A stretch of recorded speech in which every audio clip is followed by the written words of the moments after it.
반갑습니다. 예, 한 주간 잘 지내셨나요? 예, 오늘 두 번째 우리 부모표 신앙 교육에 들어오신 걸 환영하고요. 지난주에 좀 내용들을 잠깐 짧게 반복하고 좀 이렇게 이어서 진행을 하려고 합니다. 반복하면서 다시 한번 마음에 새기는 시간이 되었으면 좋겠고, 또, 아이고, 예, 가슴으로 내려와서 우리 좀 삶으로 잘 이어졌으면 좋겠습니다. 우리 자녀에게 줄 수 있는 가장 최고의 선물이 자존감이라고 하였습니다. 그렇죠? 근데 자존감은 스스로 생기는 것이 아니라 가장 가까운 사람, 다른 어떤 사람보다도 부모님의 반응을 통하여서 그렇게 자존감이 생긴다 말했습니다. 엄마가 나를 사랑해, 아빠가 나를 사랑해. 이것이 자존감의 기반이죠. 근데 최고의 자존감, 가장 든든한 자존감이 무엇이죠? 바로 하나님이 너를 사랑해. 창조주 하나님, 전능하신 하나님이 너를 아시고 너를 사랑해. 그렇죠? 그래서 우리 부모는 이 사실을 하나님을 대신해서 삶으로 보여주는 사람, 바로 그 역할을, 그 사명을 우리가 부모된 우리가 감당하고 있다라고 함께 나눴습니다. 또한 우리 자녀들도 분명히 죄인입니다. 그렇죠? 그래서 내 아이도 예수 그리스도가 필요한 그러한 자임을, 그러한 존재임을 우리가 교육할 때 꼭 기준을, 또 교육의 출발을 이것으로부터 시작하면 너무너무 좋을 것 같습니다. 자녀의 신앙의 교육은 전문가의 일이 아니라 우리 교회와 또 사역자들과 교사들이 정말로 마음을 다해 그들을 섬기고 사랑하지만 하나님은 그 이전에 부모에게, 우리에게 우리의 자녀를 맡겨주셨다라는 것입니다. 믿음의 가정에서 태어났다고 저절로 신앙이 자라는 것이 아니라 우리가 의도적으로, 이 말이 좀 너무 중요했던 것 같아요. 제가 하면서도 굉장히 와닿게, 맞아. 한 주간도 제 마음에 이 단어가 계속 맴돌았던 것 같아요. 맞아. 의도적으로 우리 자녀 교육, 신앙 교육 해야지, 이런 마음이 들었습니다. 우리가 아이들을 행동보다는, 드러나는 행동보다는 그 마음에, 그렇죠? 그 속에 감추어진 마음에 더 관심을 갖고 우리 양육하면 좋을 것 같습니다. 자녀 교육은 일방적으로 많은 것을 가르치는 것보다도 좀 아이에게 스스로 아이들이 들으면서 납득이 되고 또 설득이 되는 그런 것들이 굉장히 중요한 또 목적이고 방향인 것 같습니다. 아이들 스스로 납득이 되는 교육. 인생의 기준이 있다면, 성공의 기준이 있다면 무엇이라고 하였죠? 세상이 아니라, 세상에서 높은 자리가 아니라 하나님이 기준이다. 우리는 선한 영향력을 위해 아이들이 공부해야 되고 그들에게 영향을 미쳐야 된다라고 함께 나눴습니다. 우리 지금도 좀 이렇게 젊은 아기들, 그리고 이제 또 아기를 또 키울 또 예비 또 부모들도 있는 것도 제가 알고 있습니다. 너무 잘 들으셨고, 왜요? 인생에서 가장 중요한 시기는 바로 0세에서 5세라는 건 저는 분명합니다. 우리가 80년, 90년의 인생 가운데 가장 중요한 시기가 언제라고요? 바로 0세에서 5세예요. 그래서 제가 우리 부모님에게, 특별히 우리 어머님에게 부탁드리는 것은, 물론 우리가 세상에서의 부르심도 있고 또 그곳에서 또 해야 할 일이 있지만, 다른 어떤 때보다는 이때만큼은 나 자신을 조금은 희생하고 포기하고 우리 자녀에게 정말로 마음을 쏟고, 또 초등학교 이렇게 학생이 될 때까지 인생에서 좀 가장 많은 사랑과 또 관심과 또 시간을, 마음을 쏟을 그런 타이밍이라고 생각이 됩니다. 좀 그렇게 이해해 주시고 좋겠습니다.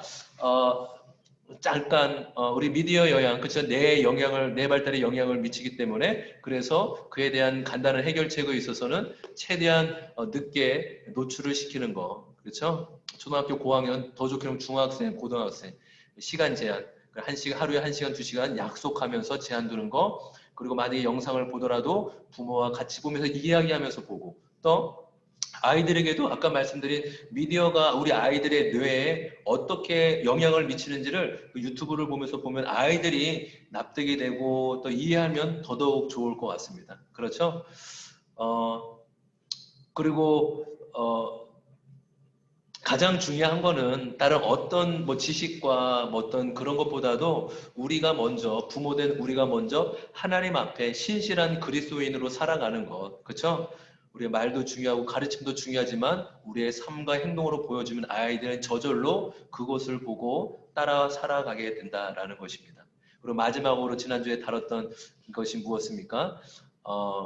너 메시지가 아니라 네가 어떻다가 아니라 내가 어떻다. 그래서 이 I 메시지에서 제일 중요한 건 주어만 바뀌어도 나머지 뒷부분은 그런 대로 이렇게 해보면 어렵지 않음을 알게 됩니다. 엄마는 아빠는 지금 이래, 지금 마음이 이래 라고 얘기를 하고 우리가 거기서 신앙인들은 거기서 멈추는 것이 아니라 하나님의 메시지 까는 거, 그렇죠?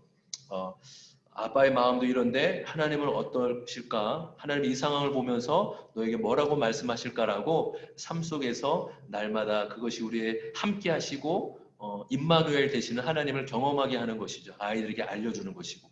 그래서 우리가 신앙의 일원론이 아니라 늘 함께 하시는 하나님을 삶 가운데 가르치는 우리 저와 우리 모든 우리 부모님들 되었으면 너무 좋겠습니다. 그래서 뭐 지난주에 했던 것들 좀 내용에 잘 간직하시고 처음에 이것을 이제 계획했을 때는 두 번째 주차에서는 좀 연령별 신앙교육 특징을 다루려고 했는데 지난주에 강의를 준비하면서 오늘 주제를 조금 수정했어요. 더 좀 근본적이고 더 실제적인 것을 다뤘으면 좋겠다라는 마음이 들었습니다. 그래도 언급을 했으니까 잠깐 핵심만 요약하고 지나가도록 하겠습니다. 영유아기의 가장 중요한 것은 바로 오감으로 신앙교육을 하는 것이 가장 필요할 겁니다. 그렇죠? 그래서 예를 들어서 이미지로 성경의 이야기, 이미지로 신앙에 대해서 가르쳐 주는 것. 그래서 교회에서도 유치부 때도 되도록 우리 아이들에게 이미지로 교육하는 것들을 중요하게 여기고 있습니다.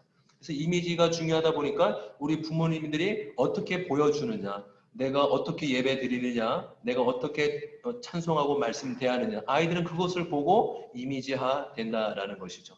그래서 또 소리에 또 굉장히 또 활발하고 또 민감할 때잖아요. 그렇죠? 그래서 집에서 요즘에 워낙 잘 나와 있습니다. CD 이런 것들, 그래서 뭐 말씀 챈트나 신나는 찬양 이런 것들, 성경 이야기 그런 것도 틀어놓으면 아이들이 귀로 잘 느끼고 들을 수 있을 것 같습니다. 두 번째 중요한 것은 몸을 많이 움직이는 것이 중요한 것 같습니다. 이 신체의 활동과 뇌의 발달은 동일하게 또 연관되어 있기 때문에 많이 신체 운동을 하십시오. 그래서 함께 뭐 율동도 하시고 또 밖에 나가서 야외 나가서 또 산책이나 운동을 하셔도 너무 좋을 것 같습니다. 그리고 다른 어떤 것보다 가장 포인트가 있다면 저는 바로 이 포옹해 주는 것, 안아주는 것, 그리고 눈 맞추는 것이라고 생각이 됩니다. 우리 교회도 지금 좀 DTS 훈련 있잖아요. 그렇죠? 그래서 물론 정말로 좋은 강사님들이 많이 오시는데 가장 많이 하는 시간이 어떤 시간이냐면 서로 축복성 해주고 허깅해주는 시간을 정말 많이 갖습니다. 하루에 10명, 20명까지 정말로 한 번 안고 10초 이상 안고 있는 거. 정말 어색하거든요. 그런데 하다 보면 그렇게 안고 있으면 내가 정말 나의 존재를 느낄 수 있게 되고 정말로 사랑을 느낄 수 있습니다. 근데 이게 아기였을 때부터 이것이 채워지면 어른이 되면 너무 자연스럽고 이것을 정말 누구에게나 자연스럽게 다가가서 포옹하고 허깅할 수 있어요. 그래서 저는 우리 부모님에게 또 영유아기를 둔 우리 부모님에게 말씀드리는 것은 그 다른 어떤 시기보다 많이 안아주기를 바래요.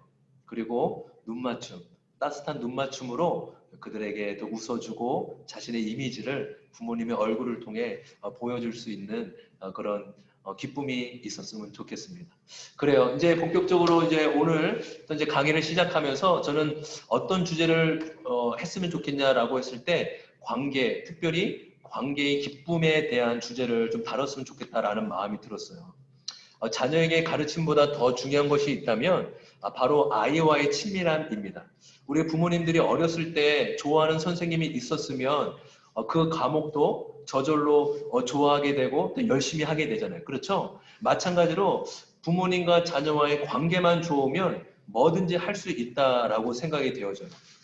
그래서 저는 이 질문이 아주 탁월한 질문이라고 생각이 됩니다. 바로 이 질문이에요. 내 자녀에게 무슨 교육을 시킬까 보다 내 자녀와 어떻게 관계를 맺을까? 이 질문이 훨씬 더 좋은 질문, 건강한 질문이라고 생각이 들어요. 이해되시죠? 그러니까 무슨 교육은 방법에 내가 뭘 가르치지? 이때는 뭘 해주면 좋을까인데 이거보다 내가 우리 아이와 어떻게 관계를 맺을까? 이 질문과 고민이 훨씬 더 밝고 건강하고 영향력 있는 질문이 된다라는 것이에요. 우리 부모님이 이 질문을 좀 마음에 잘 새기면 좋을 것 같습니다.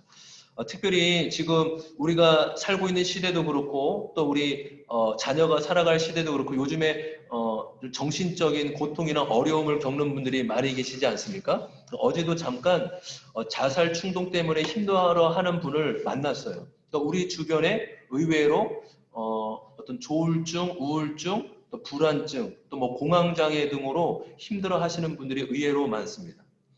그런 정신적인 고통을 겪는 원인이 여러 가지 있겠지만 가장 근본적으로 이것이 없기 때문이에요. 이것이 빠졌기 때문이에요. 무엇일까요? 제가 몰랐는데, 대답을 먼저 해야죠. 제가 몰랐는데 여기도 댓글 다는 그게 있다고 하더라고요. 그렇죠?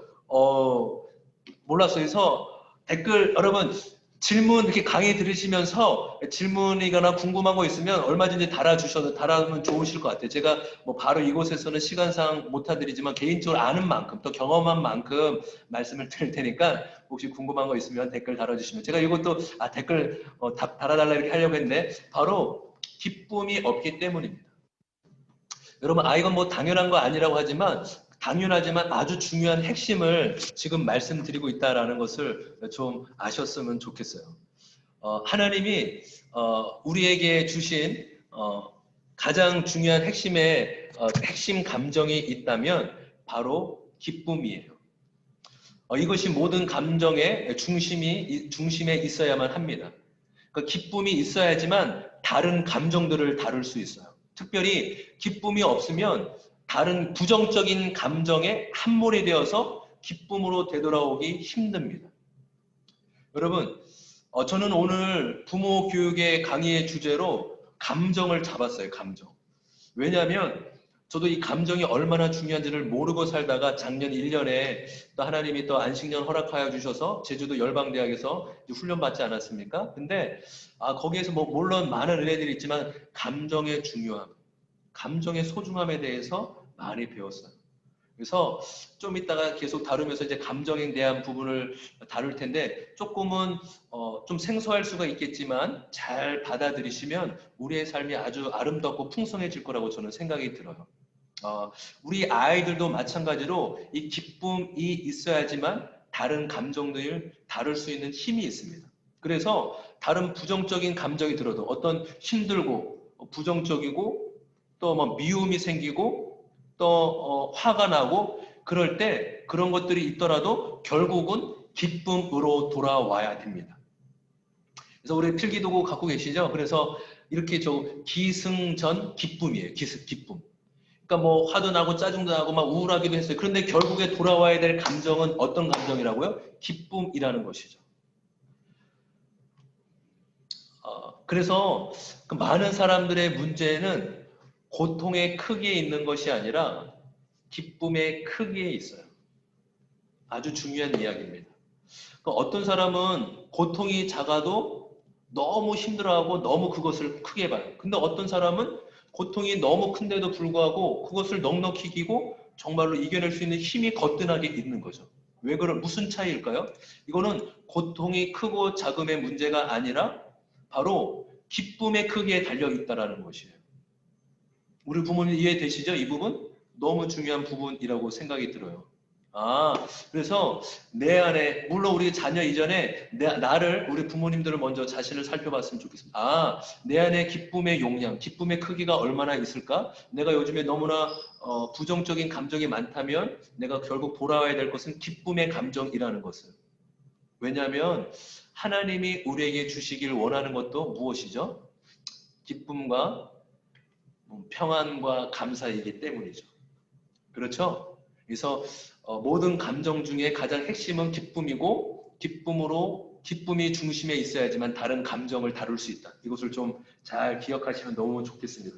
그렇다면 어떻게 기쁨을 경험할 수 있을까? 우리 부모님들 무엇을 하면 기쁨을 경험할 수 있다고 생각되나요? 예, 그렇죠. 그렇죠. 예, 바로 관계를 통해서입니다. 너무 중요한 거예요. 너무 중요한. 우리 한번 따라해 볼까요? 기쁨은 관계로부터 온다. 다시 한번요. 기쁨은 관계로부터 온다. 기쁨은 관계로부터 온다. 예, 맞아요. 그 누구도 스스로 알아서 아, 난 기뻐. 아, 기뻐해야지. 아, 기뻐. 난 그냥 기뻐하면 돼. 이렇게 해서 기쁨이 생기는 게 아니에요. 기쁨은 관계로부터 주어지는 것이에요. 관계를 통해서 내가 누구인지 알고 또 다른 누군가를 알아갈 때 기쁨이 생기게 되는 것입니다. 다시 한번요. 기쁨은 무엇을 통해 온다고요? 관계를 통해서 온다고요. 하나님이 우리 인간을 그렇게 만드셨어요. 관계를 통해 기쁨을 경험하도록 그렇게 만드셨다라는 것입니다. 그런데 관계를 통해 기쁨은 관계를 통해 누려야 되는데 관계를 통해 누리지 못하면 어떻게 될까요? 바로 가짜 기쁨을 찾게 된다는 데 있어요. 가짜 기쁨. 무엇이 있을까요? 뭐 요즘 우리 시대에 뭐 술, 담배, 뭐 쾌락, 자독, 중독 정말 많잖아요. 그렇죠? 아이들이 중학생만 돼도 요즘에 남자들은 게임 중독, 뭐 음란물 중독에 쉽게 빠집니다. 또 여자 중에도 여자친구 중에도 성적이 쉽게 넘어가는 친구들도 있어요. 물론 여러 가지 상황들이 있겠지만 결국에 보면은 관계의 기쁨을 누리지 못해서 가짜 기쁨을 그곳에서 찾는 거예요. 자극적인 것, 쾌락적인 것. 그것을 다른 말로 뭐라고요? 가짜 기쁨이다. 그렇죠? 여러분 어른이 돼서도 동일합니다. 이제 성 중독에 걸린 사람들 남자들 있잖아요. 부인이 있어요. 근데 부인 말고도 여기저기 다른 여자들에게서 그런 성적인 쾌락을 찾습니다. 물론 성 자체에 쾌락이 있기도 하지만 더 근본적으로 들여다 보면은 정신의학자들은 그런 얘기를 해요. 뭐냐면 성적인 쾌락 이전에 어떤 피부와 피부를 맞대면서 남자들은 어렸을 때 엄마의 품, 엄마의 피부 접촉을 그 깊은 곳에서 무의식적으로 생각하고 느낀다는 거예요. 그러니까 어렸을 때 관계의 기쁨을 누리지 못했기 때문에 가짜 기쁨으로 성으로 다른 여인과의 그 성적인 쾌락으로 피부 접촉으로 그렇게 그것을 어른이 돼서까지도 갈망하고 찾으려고 애쓰고 가짜 기쁨으로 나아간다라는 것입니다. 안타깝죠? 그렇죠. 그래서 저는 오늘 그래서 이 주제의 방향을 관계의 기쁨, 내가 나에게 맡겨주신 이 자녀, 가장 사랑하는 이 자녀와 어떻게 관계의 기쁨을 맺을 수 있을까? 알려줘야 되잖아요. 그러면 어떻게 넘겨볼까요? 예. 아까 말씀드린 대로 그렇죠? 그래서 내가 무엇을 교육하고 가르쳐 줄 것보다 더 중요한 건 어떻게 관계를 맺을까? 어떻게 관계를 맺을까요? 어떻게 관계의 기쁨을 배우게 될까요? 바로 부모님에게, 바로 우리 성도님에게 달려있다라는 거예요. 저에게, 부모된 저에게 달려있다라는 것이. 결국 숙제는 결국 우리예요. 부모예요. 나한테 달린 것입니다. 그렇죠? 그래서 제가 오늘 우리 자녀 어떻게 기쁨의 관계를 맺게 될지 친절하게 또 알려드리려고 합니다. 기대가 되시나요? 예, 기대가 되시면 한번 이렇게 끄덕끄덕 되시고요. 예. 예, 감사합니다. 제가 좀 세 가지를 좀 이렇게 간추려서 말씀을 드리려고 해요. 첫 번째는 감사로 관계 맺기, 두 번째는 감정으로 관계 맺기, 세 번째는 예배로 관계 맺기. 근데 제가 이론만이 아니라 원리만이 아니라 실제로 과정에서 자녀들과 해볼 수 있는 것들을 말씀드리려고 합니다. 그래서 꼭 들으시고 꼭 이거는 어렵지 않습니다. 꼭 자녀들과 가정에서 남편, 아내, 자녀들과 꼭 해보시기를 적극적으로 추천해 봅니다. 첫 번째, 감사로 관계 맺기. 감사가 중요한 이유가 뭐 아시잖아요. 그렇죠? 나라별 행복 지수의 결과를 봤을 때 잘 사는 것과 행복은 그렇게 크게 비례하지 않는다고 합니다. 행복은 무엇에 비례하냐고 하면은 주어진 것에, 작은 것에 감사하고 만족하는 것이라고 합니다. 또 하나의 특징이 있다면 사람과의 끈끈한 정, 그런 관계를 맺고 있느냐라는 것입니다. 사람이 얼마나 행복한가는 그 감사의 깊이에 따라 달려져 있는데 우리 이런 말 많이 들어봤잖아요. 행복해서 감사하는 것이 아니라 감사하기에 행복해지는 것이다. 그렇죠? 근데 제가 더 깊이 말씀을 드리고 싶은 이유는, 감사가 중요한 이유는 바로 감사는 관계를 열어주는 문이기 때문입니다. 예. 뭐라고요? 너무 가깝게 뭐라고요? 이렇게 한 것 같아요. 예. 감사는 뭐라고요? 예. 관계를 열어주는 분이다.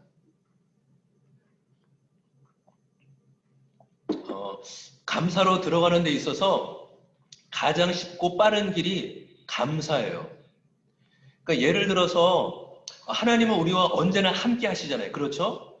그런데 우리가 함께 하시는 하나님을 인식하지 못할 때가 우리가 많습니다. 그 이유는 우리가 살아가면서 바쁘고 또 어떤 부정적인 생각이나 감정에 빠져 있을 때 하나님의 임재를 느끼기가 어려워요. 그렇죠? 근데 그런 문제와 부정적인 감정을 가지고 바로 하나님께 나아가기가 쉽지 않습니다. 그럴 때 가장 먼저 무엇을 하면 되냐면 바로 이것이에요. 감사예요, 감사. 왜요? 감사는 관계의 문을 열어주고 관계를 맺게 해주는 핵심 키이기 때문입니다. 여러분, 이것은 저의 얘기가 아니라 대부분의 뇌과학자들이 하는 얘기예요. 정말 중요한 얘기라고 합니다. 관계를 맺을 때 물론 다른 사람과도 동일하지만 하나님과의 관계에서도 부정적인 감정으로 나가기 쉽지 않을 때 감사로 나아가면 관계의 문이 활짝 열린다. 네, 감사의 대상이 어떨까요? 바로 하나님께 감사하고 또 두 번째 너에게 하나님이 허락하신 너에게 상대방에게 그리고 세 번째는 바로 내가 속한 공동체, 내가 함께하는 사람들에게. 그래서 이 감사의 폭들을 확장을 통해서 경험하고 누리게 되는 것이죠. 그래서 이제 감사 나누기 원리보다는 이것은 실제가 중요하기 때문에 우리 아이들하고 또 가족에서 이것을 꼭 해보십시오. 물론 요즘에 뭐 서점이라는 감사 노트 너무 잘 나와 있대. 그렇게 하시면 될 거예요. 어렵게 생각하지 마시고 감사하는 것이 무엇인지 생각해 보시고 적어 보시면 됩니다. 근데 저는 오늘 하나님께 감사하는 것을 넘어서 두 번째까지 말씀드리려고. 첫 번째 먼저 하나님께 감사하는 내용을 이렇게 하시면 돼요. 하나님, 무엇으로 인해 감사해요. 여기 화면에서는 그냥 바로 감사해가 나왔는데 원래는 좀 앞에 하나님 뭐 좋은 날씨를 주셔서 감사해요. 왜냐하면 이것을 꼭 붙이셔야 됩니다. 왜냐하면 구체적인 마음이 우울하고 무거웠는데 따뜻한 태양을 보니 햇볕을 쬐니 제 마음이 편안해지고 기쁨이 생겼어요. 그래서 하나님께 감사해요 라고 하는 거예요. 이해되시죠? 하나님 하나님 맛있는 것을 주셔서 감사해요. 왜냐하면 엄마가 저를 위해서 시간을 투자해서 맛있는 요리를 해서 제가 너무 기쁘고 맛있었어요. 라고 그렇게 고백해 보는 것입니다. 근데 여기서는 이제 대부분 많이 하는 거예요. 한 가지 말고 두 가지, 세 가지까지도 할 수 있고. 그렇죠? 근데 여기서 끝나는 것이 아니라 우리는, 믿는 자들은 두 번째 단계까지 나가야 됩니다. 무엇이냐면 바로 그것에 대한 하나님의 반응이에요. 내가 하나님 좋은 날씨를 주셔서 감사해요. 왜냐하면 제 마음이 우울했는데 밝아졌기 때문이에요. 그럴 때 하나님의 반응, 하나님이 그 반응, 감사의 반응, 나의 감사의 반응을 들으시고 뭐라고 나에게 말씀해 주실까를 생각해보고 적어보는 거예요. 자연아, 사랑하는 자연아, 태양을 통해 밝은 날씨를 통해 너의 마음이 밝아졌니? 네가 그렇다고 하니 나도 기쁘구나. 더 마음이 따뜻했으면 좋겠구나 라고 하나님이 뭐라고 반응하고 말씀하실지를 생각해보고 적어보는 것입니다. 어렵지 않으시죠? 그렇죠? 뭐 누구야 나도 참 기쁘구나. 신나게 놀아서 내가 그것을 볼 때 나도 너무 기뻤다. 앞으로도 신나게 놀으렴. 이렇게 하는 것입니다. 그래서 이것을 좋은 것이 있다면 바로 글로 쓰고 읽고 나누는 것이에요. 왜냐하면 그것이 뇌하고 관련이 있기 때문에 그냥 생각으로 말로만 하는 것이 아니라 그것을 쓰고 읽고는 빼서요. 읽고 그냥 생각하고 쓰고 나누는 거. 우리 글을 쓸 수 있는 친구들은 그렇게 하시고 자녀는 그렇게 하시고 뭐 글을 아직 못 쓴다, 아직 유하다 그러면 그냥 말로만 해도 너무 좋습니다. 이해되시죠? 근데 글을 쓸 수 있는 자녀들은 글을 쓰고 나누게끔 하는 것이 너무너무 좋습니다.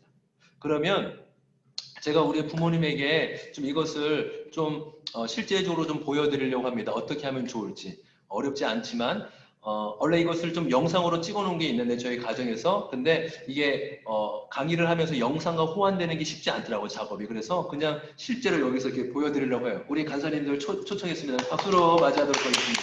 네, 나와주시고요. 네, 오세요. 얼른 빨리 오시고. 네. 화면 나오게 지금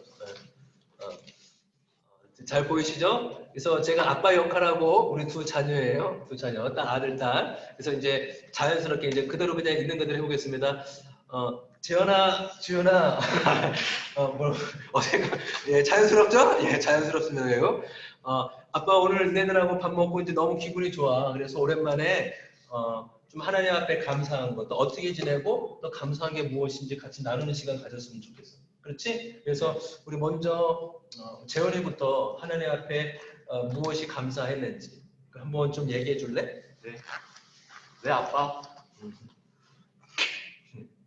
요즘 날씨가 좋아서 감사해요. 왜냐하면 비가 오면 옷도 다 젖고 기분도 안 좋아지는데 요즘은 햇빛도 쨍쨍하고 날씨도 시원해서 기분도 좋아서 너무 하나님께 감사해요. 아, 그렇구나. 그렇게 재현이가 하나님께 감사했을 때 하나님 재현이한테 뭐라고 말씀하셨어? 하나님이 재현아 너를 위해 준비한 날씨야. 이 날씨가 너에게 위로가 되고 행복이 됐으면 좋겠어. 라고 말씀해 주세요. 아, 그래. 너무 잘했어, 지훈이. 우리 지훈이는 하나님 앞에 감사한 거 뭐라고 적어봤니? 저는 어제 오늘 기쁜 감정을 느낄 수 있게 해주셔서 감사해요. 왜냐하면 정말 오랜만에 파마라는 거를 해봤는데 제 마음에도 쏙 들고 또 사람들도 잘 어울린다고 예쁘다고 칭찬해줬기 때문이에요. 아, 그렇구나, 지훈이. 그러면 하나님이 지훈이한테 뭐라고 말씀해 주셨어? 하나님은 저에게 지은아 정말 사소한 것에도 그렇게 감사와 기쁨을 찾는다는 것에 정말 예쁘구나 라고 하셨어요. 아, 그래. 우리 지훈이 정말 잘 나눠줘서 고마워 나눠줘서. 네, 네. 감사합니다. 네, 아빠. 박수. 예, 예. 우리 부모님들 어떻게요? 어렵지 않으시죠? 맞습니다. 그렇게 하시면 돼요. 근데 아까 말씀드린 글을 쓸 수 있는 자녀들은 글을 써서 읽게끔 하십시오. 그대로 읽으시면 돼요. 그래서 부모님이 그냥 받아주시고 감사가 더 크게 질 거. 아, 그러니까 제가 안 나눴네. 미안해요. 아, 이렇게 빨리 모여. 아빠 거 안 나눴구나. 아빠 거 나눌게. 하나님, 오늘 경민이 태어난 날을 맞아 생일 파티를 열게 해주셔서 감사해요. 왜냐하면 경민에게 건강도 주셔서 건강도 주시고 지혜도 주셔서 많은 사랑도 받게 해주셔서 너무너무 감사해요. 하나님의 반응. 사랑하는 아들 자연아, 경민이가 너에게 큰 기쁨이가 보구나. 바쁜데 잠깐 점심에 들려 축하해주러 온 너의 모습이 내가 보기에도 너무 좋았단다.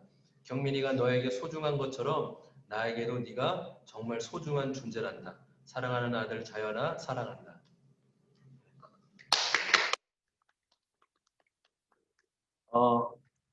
저도 지금 뭐 이렇게 밝게 웃으면서 이렇게 나눴지만 이게 쓸 때는 정말 가슴이 뭉클했습니다. 정말 짠하고 하나님이 저에게 이렇게 말씀해 주시는 것 같아요. 네가 네 아들 생일을 볼 때 그렇게 감격스럽고 기뻐했던 것처럼 내가 너의 존재, 자연이 너의 존재를 볼 때 나도 정말 기쁘고 좋단다. 이 말씀 제가 이렇게 썼을 때 너무 뭉클했습니다. 우리 부모님들 감사의 제목을 자녀들과 가족 안에서 한번 나눠보십시오. 놀라운 또 관계의 끈이 맺게 될 것입니다. 두 번째는 감정으로 관계 맺기. 우리 이 시대를 살고 있는 이 특징을 인공지능의 시대라고 하지 않습니까? 그렇죠? 그때는 예전처럼 공부를 잘해야 성공한다. 공부를 잘해야 성공할 수 있어. 이 말은 더 이상 통하지 않습니다. 왜냐하면 지식과 암기는 우리의 아이들보다 기계가 훨씬 더 잘하고 뛰어나기 때문입니다. 그래서 지금 4차 산업혁명 시대 가운데 가장 요구되는 능력이 있다면 바로 감정적인 공감과 소통 능력. 그러니까 이것을 다른 말로 회복의 탄력성이라는 제 얘기가 아니라 세계적인 석학 교수인 유발 하라리. 네, 이거 보면서 연구하면서 이런 분이 계셔. 하라리 이름이 유발 하라리예요. 얼굴이 예, 잘 나오나요? 예, 잘려서 나와서 무서웠습니다. 깜짝 놀랐습니다. 예. 잘 도와주세요. 예, 예, 감정의 소중함을 좀 볼게요. 먼저 중요한 것은 감정은 하나님이 주신 선물이라는 것입니다. 감정은 우리 좋으신 하나님이 우리에게 주셨다. 여러 가지 감정이 있지만 그 여러 가지 감정 중 핵심 감정을 대부분 5가지로 꼽습니다. 기쁨, 분노, 두려움, 슬픔, 수치심. 예, 꼭 기억하셨으면 좋겠어요. 이 5가지 핵심 감정. 하나님은 우리의 어디에 관심이 있다고 말씀드렸죠? 마음이에요. 그렇죠? 마음. 그 마음이 전부 감정이라고 할 수는 없겠지만 그 마음 안에는 전 감정적인 요소가 아주 크다라고 생각이 됩니다. 우리가 보통 일반적으로 너 네 마음이 어때? 이 질문을 어떻게 받아들이죠? 너 지금 기분이 어때? 너 지금 감정이 어때? 이렇게 받아들이잖아요. 그렇죠? 그러니까 마음과 감정은 아주 크게 연관이 되어 있다. 그리고 무엇보다 감정이 소중한 이유는 우리의 신앙의 목적이 있잖아요. 그렇죠? 무엇입니까? 하나님을 사랑하고 이웃을 사랑한다. 여러분, 사랑은 감정만 있는 것이 아니라 의지도 있어요. 그래서 청년들이 연애나 결혼 상담을 하러 왔을 때 제가 이런 얘기를 해요. 야, 결혼은 감정으로만 하는 게 아니라 책임과 의무도 따라. 네가 그 사람을 한평생 책임질 수 있고 네가 곁에서 동역하고 섬길 수 있다면 결혼해도 괜찮아. 근데 책임감이 없다면 결혼 한번 기도해 봤으면 좋겠다라고 얘기를 해요. 여러분, 이 말의 의미가 감정이 중요하지 않다라는 말이 전혀 아니잖아요. 그렇죠? 감정은 뭐예요? 기본이에요. 그러니까 감정이 없는데 연애를 하고 결혼을 할 말도 안 돼, 말도. 그렇죠? 진짜 그런 한평생이 괴롭습니다.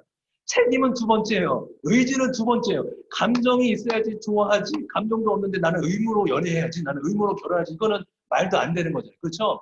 근데 동일합니다. 뭘 말씀드리려고 하냐면 하나님 사랑에는 분명히 의지적인 요소도 있지만 감정적인 요소, 정말로 하나님을 기대하고 설레이고 반가워하고 좋아하고 이런 감정적인 요소가 있다라는 것을 말씀을 드리는 것입니다.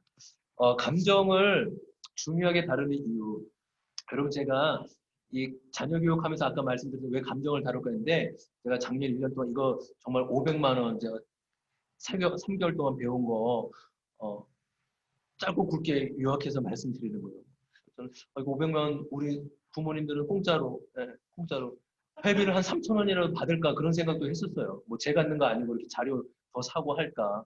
예, 근데 그냥 무료니까 편하게 들으시고요. 근데 잠깐 요 네 부분이 잠깐 어렵지만 한 3, 4분 정도만 집중해서 잘 들어주시면 좋을 것 같습니다. 하나님 우리 뇌를 만드셨을 때 3중 구조로 만드셨다고 합니다. 그래서 가장 안쪽에 있는 뇌를 뇌관이라고 합니다. 이 뇌관은 우리의 생명과 관련이 되어 있어요. 생명 유지. 그래서 이것은 태어날 때부터 본능과 관련되어 있기 때문에 태어날 때부터 이미 거의 완성된 상태로 이렇게 뇌가 형성이 됩니다. 두 번째 단계, 두 번째 구조는 바로 변형계예요. 변형계. 이것은 보통 감정과 기억을 주관하는 그런 부분들입니다. 우리의 주로 호르몬을 감당하는 그런 기쁨과 즐거움과 화, 분노 이런 그리고 또 우리의 어떤 식욕이나 어떤 성욕, 뭐 수면욕 이런 것들 보통 감정적인 것을 주관하는 것입니다. 그리고 마지막 가장 바깥쪽에 있는 것을 되뇌 신피질이라는 우리 요즘에 전두엽이라고 많이 들어보지 않았습니까? 바로 전두엽이에요. 물론 전두엽이 똑같지 않지만 한 3분의 1, 신피질의 한 3분의 1이 전두엽인데 그 전두엽은 뭐 우리가 사고 또 어떤 판단 그래서 이 뇌 전체적인 것을 이렇게 감당하고 주관하는 어떤 총사령관이라고도 얘기할 수 있습니다. 근데 왜 이것을 지금 말씀드리냐면은 이 변형계, 이 두 번째 이 감정은 지금 우리가 아이들이 키우고 있는 영유아기, 아동기 때 가장 활달히 반응이 되고 발달이 되는 기간이기 때문입니다. 지금 아이들, 우리 아이들. 그리고 이거는 거의 사춘기가 끝날 무렵에 완성이 됩니다. 그리고 전두엽 발달은 천천히 차츰차츰 발달하다가 4학년, 5학년 정도 돼서 다 완성이 아니고 그냥 대략적으로 틀이 잡힌다는 거고 그 다음에 여러분 우리 사춘기 아이들 되면 어떻게 돼요? 괴물 되잖아요. 그렇죠? 막 예전에 우리 자녀가 아닌 것 같아요. 왜냐하면 바로 이 부분이에요. 완전히 리모델링하는 기간이기 때문입니다. 그래서 이 전두엽은 남자들은 보통 80 정도, 30이죠. 30. 그리고 여자들은 보통 25세 정도 되면 거의 완성된다라고 뇌과학자들이 얘기하고 있습니다. 지금 말씀드리는 가장 분명한 이유는 우리 아이들은 지금 이성보다는 감정으로 반응하는 시기라는 것입니다. 그 예를 좀 들어 설명해 볼게요. 만약에 첫째가 뭐 8살이고 둘째가 뭐 5살, 6살이에요. 첫째가 둘째가 잘 놀고 있다가 갑자기 동생이 형 것을 빼서 도망갑니다. 그러니까 형이 화가 나서 가서 동생을 때렸어요. 그럼 보통 엄마들이 그것을 보고 어떻게 해요? 와서 형한테 야, 네가 동생이 너보다 어리고 아무것도 모르잖아. 형이 이해해줘야 되는 거 아니야? 참아야지. 이렇게 얘기하잖아요. 여러분 이것은 지금 전두엽 이야기예요. 어른 이야기예요. 전혀 와닿지 않아요. 왜요? 아이는 지금 화가 나고 억울한 것인지 이해가 문제가 아니에요. 여러분 초딩 우리 자녀들, 초등학생 자녀들도 여전히 전두엽보다는 아까 말했던 변형계가 활발합니다. 그래서 감정이 먼저예요. 그래서 엄마가 야, 너 네 방 왜 이렇게 더러워? 좀 치워라. 그때 아이가 아, 맞아. 방이 더럽네. 우리 엄마 말을 언제나 맞아. 이렇게 전혀 생각하지 않습니다. 대개 엄마가 화난 감정에 반응을 합니다. 아, 엄마 저 잔소리 정말 짜증난다. 짜증 뭐예요? 감정이에요. 감정으로 반응해요. 아, 엄마 목소리 듣기 싫어. 거부해요. 감정이에요. 아, 제발 나 좀 놔뒀으면 좋겠어. 그렇게 반응한다는 거예요. 그러니까 감정으로 반응한다는 거. 왜요? 우리 자녀의 뇌가 지금은 번영계가 가장 활발히 반응하고 작동하고 있기 때문이라는 것입니다.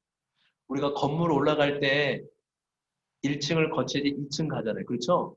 1층 안 거치고 2층 바로 못 가잖아요. 근데 대부분은 우리가 어른이기 때문에 이성으로, 이해로 접근하려고. 근데 아이들은 그렇지 않아요. 먼저 1층, 감정을 먼저 이해하고 공감한 뒤에 그 다음에 2층, 전두엽인 합리적인 생각으로 나아갈 수 있습니다. 여러분 꼭 우리 부모님들이 아셨으면 좋겠어요. 뭐라고요? 이성과 우리 자녀들은 아직 이성과 이해보다는 감정이 먼저다라는 것을 꼭 아셨으면 좋겠습니다.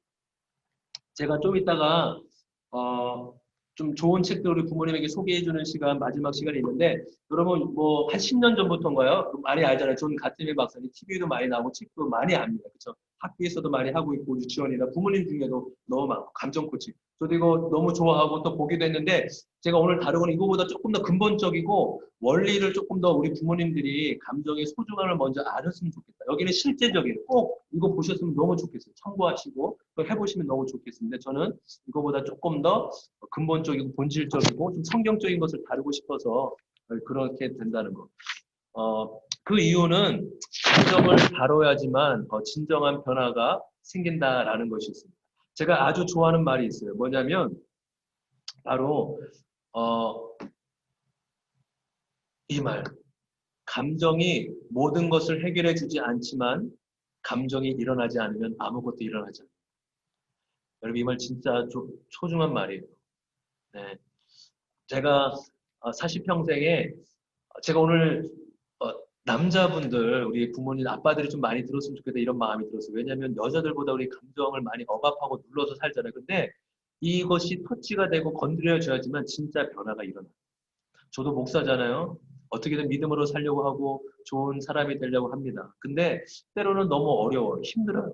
물론 저는 그것이 행동의 문제인지 알고 생각의 문제인지 알았는데 작년 1년 동안 훈련받고 또 은혜를 받으면서 이것이 감정의 문제가 아주 크구나라는 것을 알게 됐어요. 내가 늘 감정을 억압했고 그것을 인정하지 않았고 왜냐하면 그것을 알아야지만 진짜 변화가 시작될 수 있는 거예요. 그러니까 이거 이해되시죠? 그러니까 이 감정이 제가 모든 걸 말씀드린 거 아니에요. 이것이 해결되는 게 아니라는. 근데 이것조차 없으면 아무것도 없다라는 거. 변화조차. 너무 중요한데 중요하게 여겨지는지 와닿는지 모르겠는데 와닿았으면 좋겠어요. 그죠?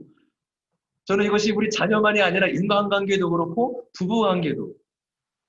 저도 부끄러운 얘기지만 부부관계가 쉽지 않았어요. 결혼하고도 그렇고 물론 여러 가지 일들이 있었지만 늘 이렇게 티격태격 막 어려웠어요. 근데 이거를 알고 나서 다른 것보다 이 감정의 문제들 왜냐면 좀 이따 말씀드리겠지만 감정이 신념하고 굉장히 가깝게 연관되어 있기 때문에 근데 내 감정을 다루지 않아서 아내와의 관계가 어렵고 또 친밀감을 누리지 못했고요. 그래서 지금 조금씩 기뻐요. 조금씩 나아지고 있어요. 네, 좋아지고 있습니다. 또 더 나가서 볼까요? 뭐예요? 행동을 고치려고 하는데 행동이 아니라 감정을 먼저 살펴내고 왜 그 이유가 마지막 거에 있어요. 감정 처리를 하지 못하면 잘못된 신념에 일평생 살아가게 돼요. 우리가 뭐 쉽게 말해 가치관, 신념 알잖아요. 신념. 신념에 따라 인생이 바뀌는데 신념이 안 바뀌어요. 왜요? 감정을 터치해 줘야지만 신념을 바꿀 수 있어요.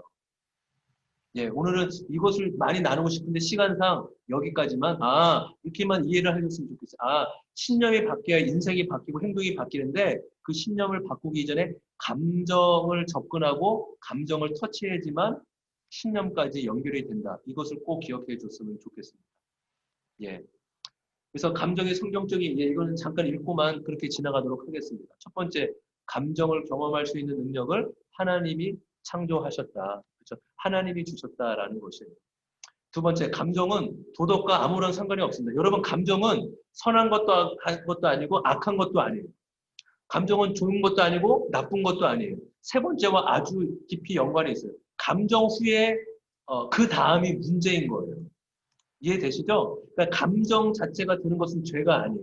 근데 그 감정을 느낀 다음에 어떻게 행동하느냐. 그 행동이 어떻게 죄일 수 있지 아닐 수 있다는 거죠. 세 번째, 바로 도덕성은 전 거요. 우리가 감정을 행동으로 옮길 때 대입하게 된다. 그렇죠? 그 행동이 선한지 악한지 그때 평가된다라는 것입니다. 이해되시죠? 네. 네 번째, 구원에는 하나님이 원래 창조하신 원래 모습으로 감정이 회복되는 것도 포함된다. 그러니까 감정 회복도 아주 중요하다는 것이죠. 다섯 번째, 예수님은 감정을 통해 우리와 대화하기를 원하신다. 네, 정말 그런 것 같습니다. 우리가 살아가면서 감정을 관리하는 방식이 크게 몇 부류가 있습니다. 첫 번째는 많은 남자들, 저도 그랬었고, 억압이에요. 부인하고 눌러버립니다. 근데 눌러버리면 언젠가는 폭발하게 돼요. 이 감정을 억압하면 삶의 변화가 일어나지 않습니다. 두 번째는 그것을 있는 그대로 표출하는 거예요. 근데 이 표출은 자기는 편하지만 주변 사람들은 상처를 받습니다. 나는 뒤끝 없어. 근데 다른 사람들은 다 폭탄 맞은 것처럼 힘들어하죠. 그렇죠? 그건 건강한 고백이 아니죠. 그러면 감정을 어떻게 관리해야 될까요? 마지막으로 바로 나눔, 고백의 중요성입니다. 감정은요, 나누는 것이에요.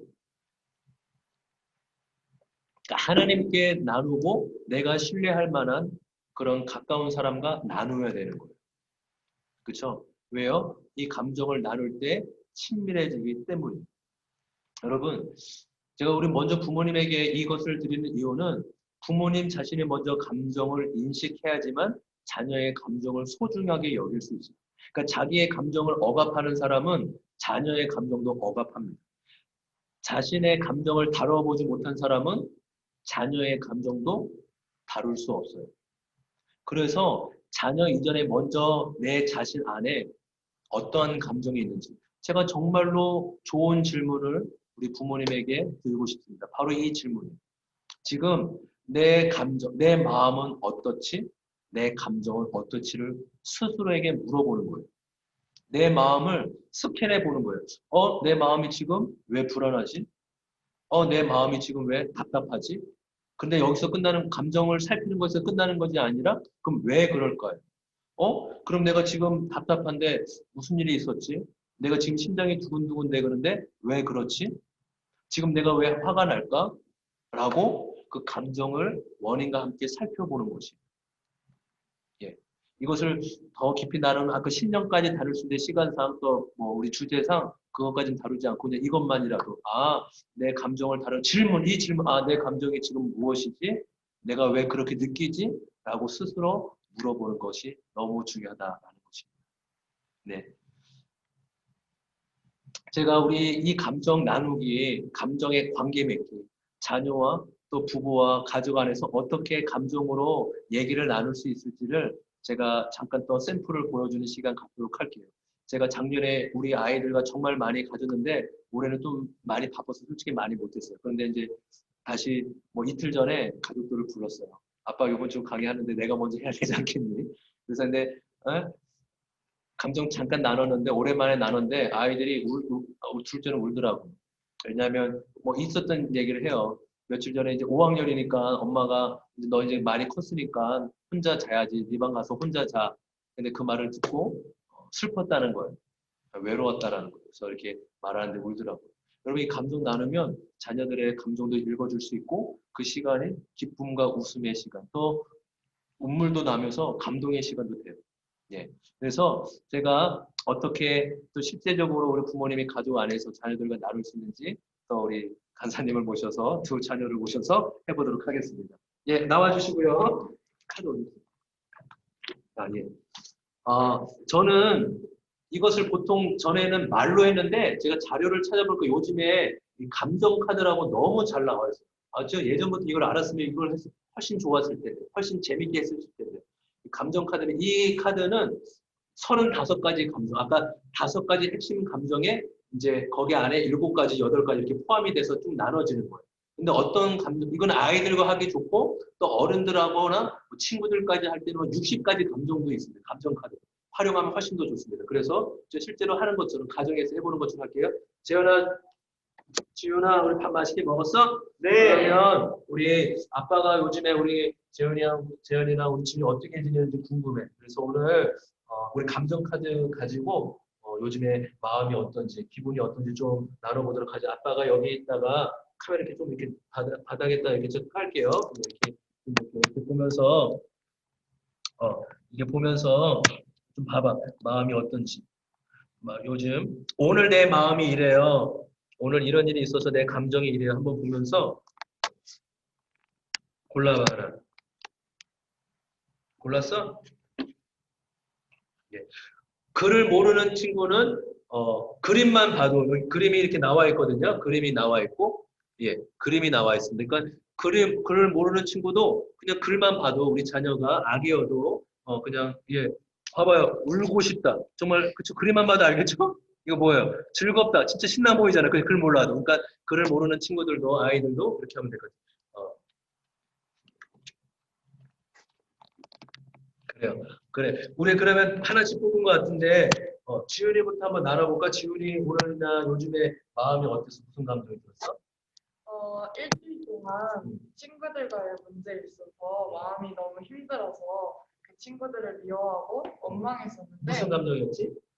즐겁대요. 즐겁다고. 일주일 동안 그랬었는데 음. 이렇게 어제 말씀을 들으면서 하나님 앞에 완전히 회개하고 지금은 그 문제에 놓여서 정말 하나님 앞에서 즐겁고 평안하고 기쁜 마음으로 나아갈 수 있어서 이 카드를 골랐어요. 그렇구나. 그래, 지훈아, 나눠줘서 고마워. 우리 재현이는 어때? 어떤 카드 뽑았어?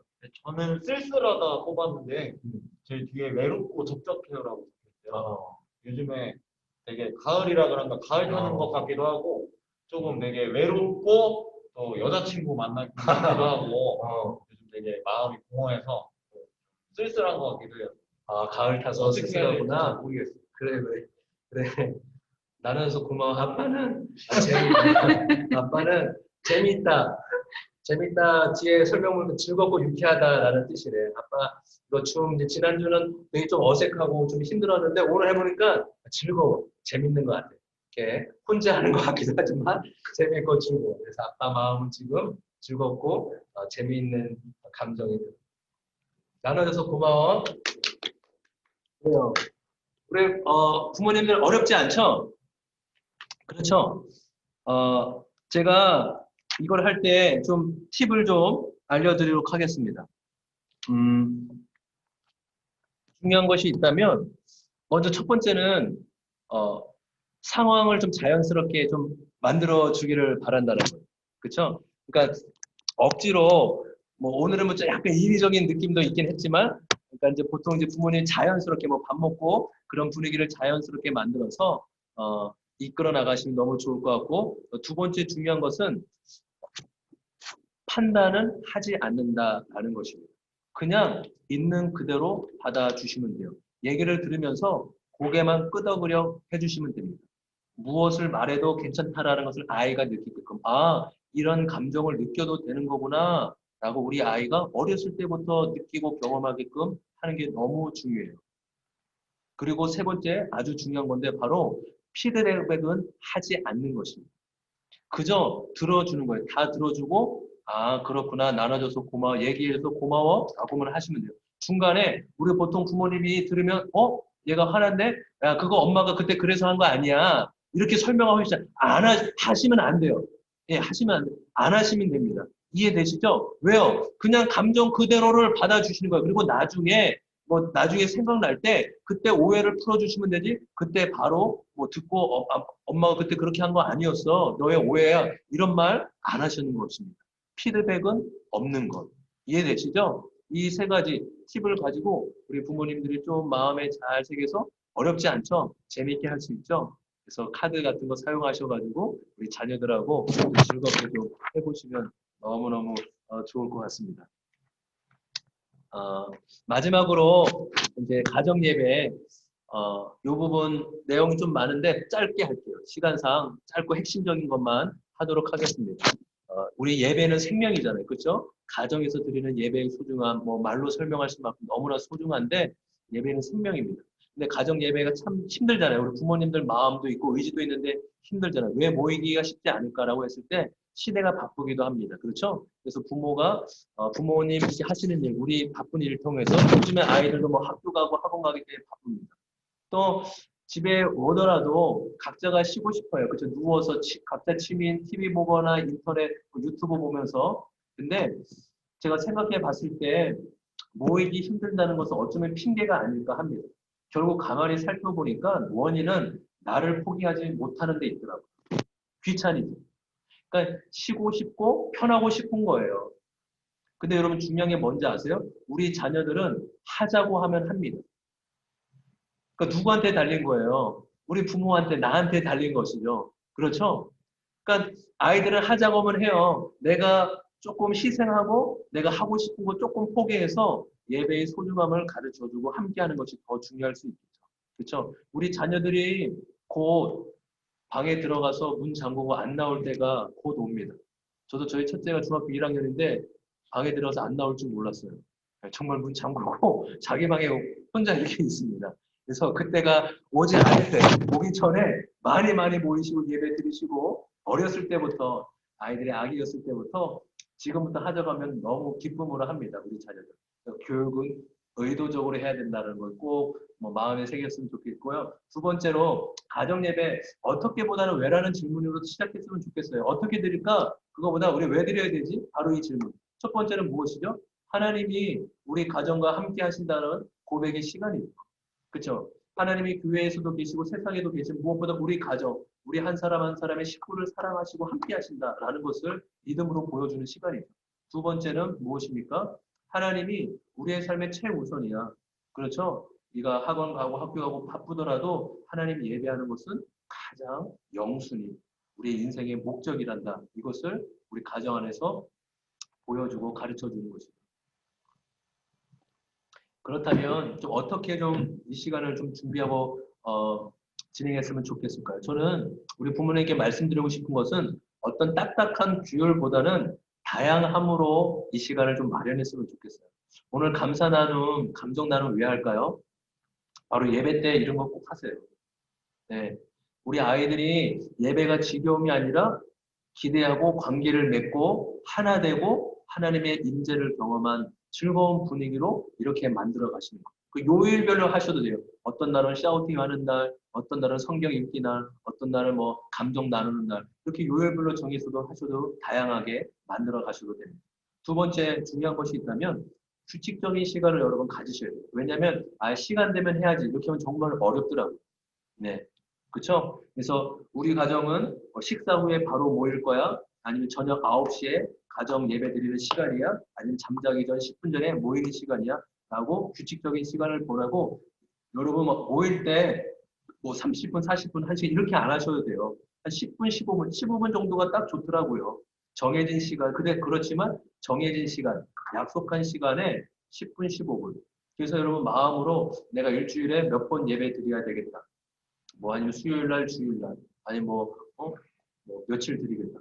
그리고 다른 뭐 가장 좋은 건 당연히 매일 뭐 10분, 15분이지만 정말 이것이 어렵다라고 하시면 최소한 주일 저녁 이만큼이라도 네, 하나님과 자녀들과 함께하는 시간을 꼭 구별해서 가지십시오. 네, 최소한 주일 저녁이라도 그렇게 하면 너무 좋을 것 같습니다. 가정 예배 팁을 좀 드리도록 하겠습니다. 아이가 어릴 경우 성경책이 좀 그림이 많고 글이 적은 성경책을 좀 고르시면 너무 좋을 것 같고요. 또 5세 이상은 어떤 두란노 성경이나 이야기 뭐 성경, 쉬운 성경. 그리고 제가 가지고 이것도 작년에 알게 됐는데 너무 잘 나온 책입니다. 하브르타 그림 성경이라고 두란노에서 나온 건데 그러면 뭐 유대인의 교육 하브르타 알잖아요. 그죠? 어떤 토론하고 생각을 나누는 거. 근데 이게 왜 좋냐면 이게 성경 전체가 아니라 50가지 중요한 사건을 구약부터 신약까지 50개의 사건으로 나눴어요.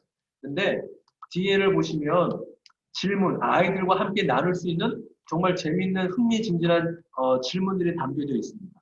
보시면 이제 첫 번째 객관식도 있는데 객관식은 뭐 쉬우니까 근데 두 번째 나온 거 있어요. 첫 번째 사건, 세상의 시작, 창조에 대한 건데 그러면 왜 하나님이 빛을 가장 먼저 만드셨을까? 라는 질문이 있어요. 또 두 번째로는 왜 하나님이 세상을 창조하시고 기뻐하셨을까? 이런 건 답이 없는 거잖아요. 그렇죠? 그냥 아이의 생각을 그냥 성경적인 가치관으로 서서히 세워주는 자연스럽게 세워주는 시간이에요. 질문이 정말로 정말로 좋아요. 예. 선악과는 어떻게 생겼을까? 정말 맛있었을까? 재밌는 질문이잖아요. 그쵸? 우리 한 번도 생각 안 해보면 맛있었을. 근데 아이들한테 물어보면은 맛있었을 것 같아. 초콜릿 맛이 아니겠어? 사과 맛 아니겠어? 뭐 이런 다양한 대답, 재밌는 대답이 나오지 않겠습니까? 그래서 좀 우리 부모님에게 이 좋은 책을 좀 강력하게 추천하는 성경책입니다. 그리고 아까 말씀드린 대로 좀 우리 부모님들이 좀 희생하시고 자기 것들을 좀 내려놓고 의도적으로 계획하셔서 이 시간들을 좀 마련했으면 좋겠고요. 아이가 어리면 어릴수록 지금 영유아기를 둔 부모님들도 어릴수록 지금부터 시작하면 가장 좋은 때라고 생각이 되어집니다. 우리 부모님들 제가 오늘 이제 내용 이제 거의 다 마무리되고 맞춰가는데 이것을 좀 꼭 기억하시고 또 좀 마음에 좀 새기셨으면 좋겠다 하는 내용이 있어요. 무엇이냐면 오늘 감정 나누기 하는 목적이에요. 물론 우리 자녀들을 정말로 따뜻한 사람, 영향력 있는 사람, 지혜로운 사람으로 이건 분명히 저는 다른 어떤 것보다 놀라운 효과가 있다라고 생각이 돼요. 그렇죠? 정말로 이 4차 시대에 요구되는 그런 감정의 공감을 경험할 수 있는 사람. 이렇게 하면 됩니다. 근데 저는 그것만이 아니라 더 나아가서 결국의 목적과 방향은 하나님과 관계를 맺는다 있다라는 것이에요. 그렇죠? 결국 여러분 감사와 감정으로 하나님께 나아가는 것이 무엇이에요? 예배예요. 기도예요. 그렇죠? 기도가 어려운 게 아니에요. 우리가 늘 기도해도 좀 어려운 이유는 무엇일까요? 그것은 어떤 습관이나 이성으로 하는 건데 아니에요. 그냥 내 감정을 가지고 하나님께 나가는 하나님 제가 힘드네요. 제가 마음이 어렵네요. 하나님 제 마음에 어떤 두려움이 있네요. 저에게 담대함을 주세요. 있는 그대로 그때그때마다 하나님 앞에 내 존재로 나아가는 훈련. 이것을 우리 부모님들이 아이들과 관계를 맺으면서 결국 자연스럽게 부모님과 이렇게 관계를 맺는 것처럼 하나님과도 이렇게 관계를 맺는 거구나. 감정으로 감사로 하나님과 친밀함을 맺고 누리는 거구나 라는 것에 있다라는 것을 우리 부모님들이 꼭 놓치지 않으셨으면 좋겠어요. 그렇죠? 그래서 이것만 있으면 감사와 감정만 있으면 하나님과 나아가는 통로가 되고 하나님과 친밀함을 누릴 수 있다라는 것을. 그렇죠? 그래서 우리가 믿는 하나님이 우리의 삶에 동떨어진 분이 계신 것이 아니라 동떨어진 데에 계신 분이 아니라 내 삶 속에 늘 언제나 나와 함께 하시는 임마누엘 되시는 하나님을 이것을 통해서 이런 과정과 통로를 통해서 알려줄 수 있다라는 것이죠. 그렇죠? 예. 좀 마지막으로 제일 중요한 거 우리 배웠고 또 함께 고민했고 또 알았다면 이것을 내 삶에 진짜 어떻게 내 자녀와 내 가정을 믿음의 가정으로 세워나갈 건지 잠깐 결단하는 시간 좀 작성해 보려고 합니다. 우리 가지고 있는 또 필기하셨던 그 노트에 좀 적어 보십시오. 우리 누구누구 가정은 일주일에 며칠을 또 어느 시간에 모여 하나님께 나아가겠습니다. 거기에 어느 시간에 10분, 15분, 20분 이렇게 적어도 좋고 또 아까 무엇을 할지 뭐 감정 나누기 아니 감사 일기 아니 뭐 샤우팅 그렇게 좀 적으셔도 좋을 것 같습니다. 한번 적어 보십시오.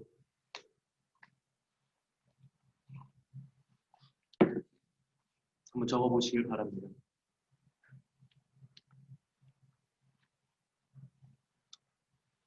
예. 일주일에 매일 저녁 9시에 10분 동안 뭐 이렇게 적으실 수도 있고 또 뭐 일주일에 뭐 2번 수요일 주일 감정 나누기를 합니다. 뭐 잠자기 전 10분 동안 이렇게 해도 좋고 각자 맞게끔 믿음의 결단을 한번 적어 보십시오. 그렇게 결단을 하실 때 성령께서 감당할 수 있는 힘과 또 능력도 주십니다. 그래서 기쁨으로 좀 결단해 보셨으면 좋겠고요. 예, 되셨나요? 네, 잘 하셨을 거라고 생각이 됩니다. 이제 마치면서 제가 먼저 책 광고 좀 할게요. 아까 말씀드렸던 이거 뭐 너무 좋은 책입니다. 이 뭐 지금 한국에 전반적으로 많은 영향을 미쳤던 지금도 미치고 있는 뭐 탁월한 책인 것 같아요. 감정 코칭 우리 좀 보셔서 실제적으로 좀 하시면 좋을 것 같고요. 이 책은 이무석 우리 정신과 의사입니다. 신실한 장로님이시기도 하고요. 그래서 이분이 그의 아들도 정신과 의사인데 같이 공조한 내 아이의 자존감 너무 쉽고 재미있게 읽으시면 좀 이렇게 바로바로 이 자존감이 얼마나 중요한지를 아주 쉬운 예로 잘 나와 있습니다. 한번 참고해 보셔도 좋을 것 같고요. 이보연 우리 작가분이 쓰신 이분 뭐 EBS나 이런 거 많이 나오시는 분 같더라고요. 그렇죠? 그래서 이분이 공부하고 배웠던 또 경험했던 이런 경험들을 애착 심리학 그래서 애착이 얼마나 중요한지 애착이 나중에 어른이 돼서 어떤 영향을 미치는지 아주 구체적으로 잘 나와 있는 책입니다. 그것도 많이 참고해 보셔도 될 거고 이 책은 신앙 쪽으로 너무 잘 나온 책 같아요. 지난주에 이거 많이 참고했었거든요. 가정 신앙 교육 설명서 이 책 좀 보셔서 어떻게 내 자녀를 가정에서 도전 받으시고 동기부여가 되는 충분한 그런 책입니다. 한번 보셔도 너무 좋을 것 같습니다. 이제 마치면서 여러분 제가 뭐 2주 동안 준비하고 했지만 저 혼자 한 게 아니라 우리 사역자들, 우리 어린이부 전체 사역자들이 함께 준비하고 저를 도와서 이 시간을 마련을 했습니다. 잠깐 이제 얼굴 좀 인사드리고 또, 또 이렇게 기도 부탁하는 시간이니까 잠깐 이렇게 나오시죠. 우리 바로바로 우리 아까 우리 잠깐 얘기했었죠. 예, 목사님 공부보다 신앙이 우선입니다. 예, 그나마 똑똑한 우리 영어 예배 우리 간사님 강수양 간사님. 예, 우리 윤영부 초등부 우리 우리 제일 잘생긴 우리 재현이 멋진 친구입니다. 재현 간사님. 그리고 초등부 우리 지은 너무 성실하고 너무 열심히 사역하는 귀한 친구입니다. 지은이. 그리고 우리 유년부에 찬양과 또 율동 너무나 또 유아교육을 전공한 우리 한지술 간사님. 그리고 우리 유년부에 PPT 만드는 밤샜습니다. 엄청 고생했어요. 제가 이거 엄청 시켜가지고 우리 전하를 간사님 너무 잘했습니다. 여러분 박수 한번 해주시고 여러분 감사하고 마지막 한 가지 더 광고는요. 10월 첫째부터 우리 아이들을 대상으로 좀 신앙교육 뭐 교리라고 하죠. 우리 믿는 내용이 무엇인가, 뭐 하나님은 어떠한 분이신가, 또 뭐 죄는 무엇인가, 왜 예수님을 믿어야 되는가, 교회는 어떠한 곳인가 이런 아주 중요한 주제들이 있습니다. 그것을 저희가 10차례에 걸쳐가지고 매주 한 과씩 유튜브로 재미있게 아이들이 쉽고 이해할 수 있는 내용으로 저희가 영상을 준비하려고 합니다. 길지 않아요. 한 주차에 10분, 15분 그렇게 준비합니다. 그래서 우리 부모님들이 아이한테만 말고 같이 들으셔서 같이 아이들이 말씀 공부하고 교리 공부할 수 있도록 그렇게 도와주시면 10월 첫째 주부터 시작이 됩니다. 그렇게 기대해 주시고 같이 함께 힘써 주시면 너무 감사하겠습니다.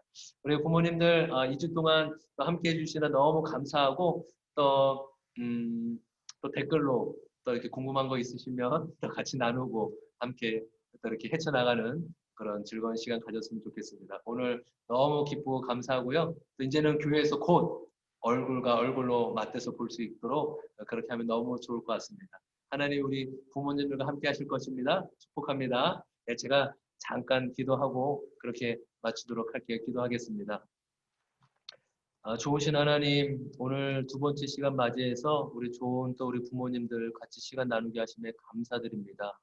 하나님, 우리가 잠깐 한 시간 정도 시간 배웠지만 이 모든 어떤 원리와 적용이 하나님으로부터 옴을 믿습니다. 이것을 통해 하나님을 알아가게 하여 주시고 우리 자녀들 또한 배운 내용 가지고 하나님을 잘 전해줄 수 있도록 하나님께서 우리의 삶을 풍성하게 인도하여 주시옵소서. 뭐 특별히 감정 나눔과 감사 나눔을 통하여서 하나 되게 하여 주시고 또한 더 나아가 하나님과 관계 맺고 친밀함을 누릴 수 있도록 우리 가정과 우리 자녀들에게 그런 놀라운 축복을 허락하여 주시옵소서. 주님 함께해 주셔서 감사합니다. 예수님의 이름으로 기도하옵나이다. 아멘, 아멘. 할렐루야. 우리 부모님들 너무 축복합니다. 잘 지내시고요. 이제 교회에서 얼굴로 보고 또 인사 나눴으면 좋겠습니다. 예, 좋은 주말 되시고요. 예, 자녀들과 또 행복한 시간 보내시기를 바랍니다. 축복합니다. 예, 축복합니다.